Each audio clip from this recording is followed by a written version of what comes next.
Çöyrөнü kantip özgörtse bolot deyt. Oşo ketip kalış gerek, özgörөт деген söz. Kalkaşlar menen жүрсөң, kalkaş emesтерге барасың, özgörtkөн деген оңой эле ошол эле урматтуу бир тууганым. Мечитке барып жамаат кылса өзгөрткөн деген сөз ушул. Мечитке барбасаң өзгөртпөгөнүң ошол.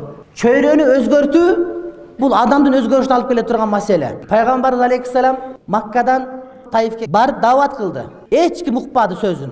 Ал эмес жанагы акмагыраак адамдар пайгамбарыбызга таш атып кубалап чыгышты. Пайгамбардын буту канады. Анан эч ким даватка кирбеди. Ошондон канча бир жылдан кийин пайгамбарыбыз алейхиссалам Мадинага көчүп келип, Мадинада мусулман чөйрөсү пайда болгондон кийин ошол пайгамбардын сөзүн укпагандар таифтер өздөрүнүн буту менен басып келип 3 күндө бардыгы мусулман болду. Эмнеге десе буларда мусулман чөйрө мечит бар эле. Жанагы даватта гаш кылып мечитке жүр дегени чөйрөгө аралашып кал бечара деген сөз. Ошого угуш керек, итаат кылыш керек. Ошого келип урматтуу бир туугандар эмне катышканга аракет кылыш керек.